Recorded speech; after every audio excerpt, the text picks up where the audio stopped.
Hi மக்களே, welcome back to YouTube channel. Yes, பெரிய ஷாக்கிங்கான நியூஸ். விஜயில் ஒரு பெரிய ரீப்ளேஸ்மெண்ட் அப்படிங்கிறதா. எஸ், பனிவிழும் மலர்வனம் இந்த சீரியலில் ஆக்டர் ரயான் அவர் தான் வந்துட்டு நம்மளுடைய தம்பி ரோல் வந்து பண்ணியிருந்தாரு வினுஷாக்கு. ஸோ அந்த கேரக்டர்லேருந்து அவர் பண்ணிட்டு இருக்கும் போதே பிக் பாஸ் கோல உள்ளே போயிட்டாரு. ஸோ அந்த கேரக்டர் என்ன ஆகும் அப்படின்னு சொல்லி பேசும்போது டீம்ஸில் என்ன சொல்லியிருந்தாங்கன்னா, அவர் வர வரைக்கும் நாங்கள் வெயிட் பண்ணுறோம், அவர் வந்ததுக்கப்புறம் அவரை வச்சே நாங்கள் சீரியல் கண்டினியூ பண்ணுறோம், ஸோ அது வரைக்கும் அவருடைய கேரக்டர் இல்லாமல் நாங்கள் ஸ்டோரி நகர்த்துறோம் அப்படின்னு சொல்லியிருந்தாங்க. இப்போ பிக் பாஸ் முடிஞ்சிருச்சு, ரயானுமே வெளியே வந்துட்டாரு. ஸோ வெளியே வந்ததுக்கப்புறம் அவர்கிட்ட டிஸ்கஷன் போயிருக்கும் போல, பட் அவர் வந்துட்டு சீரியல் நடிக்கல அப்படின்னு சொல்லியிருக்காருன்னு நினைக்கிறேன். ஸோ அதனால வேண்டி அந்த கேரக்டர் வந்து இப்போ ரீப்ளேஸ் பண்ணியிருக்காங்க. எஸ், இதுக்கப்புறம் சேரனா வந்துட்டு நியூ பர்சன் வந்து ஆக்ட் பண்ண போறாரு.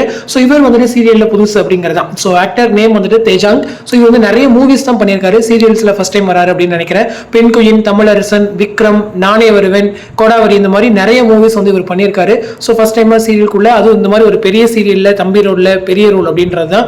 ஸோ இதுக்கப்புறம் சீரியல்ல இவரை நீங்க வந்து தம்பி அந்த சேரன் கேரக்டர்லாம் பார்க்கலாம். ஸோ நேற்று வந்துட்டு அவரே ஒரு போஸ்ட் வந்து ஷேர் பண்ணியிருந்தாரு, ஸ்டோரி வந்து ஷேர் பண்ணியிருந்தாரு, வித் ரீல் அக்கா டுடே அப்படின்னு சொல்லியிருந்தார். ரீல் அக்கான்னா நம்ம ஆன் ஸ்க்ரீனில். ஸோ மினிஷாவை டேக் பண்ணி ஒரு பிக்சர்ஸ் எனக்கு தெரிஞ்சு இப்போ கேரக்டர்லாம் ரீப்ளேஸ் ஆகுது அப்படின்னா அந்த ஃபோட்டோ ஃப்ரேம்ஸ்க்குலாம் வந்துட்டு மறுபடியும் ஃபர்ஸ்ட் வந்து எடுப்பாங்க. ஸோ அந்த வகையில் மினிஷா கூட வச்சு மறுபடியும் ஷூட் பண்ணியிருக்காங்க போல.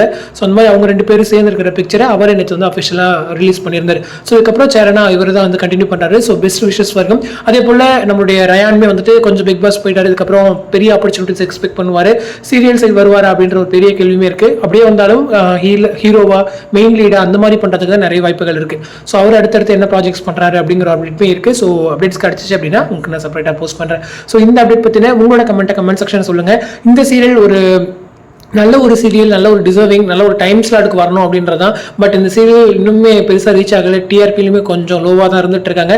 ஸோ என்ன ரீசன் அப்படிங்கிறது தெரியல. உண்மையிலே இந்த சீரியல் நல்ல சீரியல் தாங்க எனக்கு கேட்டிங்க அப்படின்னா. ஸோ நீங்கள் நினைக்கிறீங்க அப்படிங்கிறத மறக்காம கமெண்ட்டில் சொல்லுங்கள். அடுத்து இன்ட்ரெஸ்ட் நெக்ஸ்ட் மீட் பண்ணுறேன். தேங்க்ஸ் ஃபார் வாட்சிங் அண்ட் பை.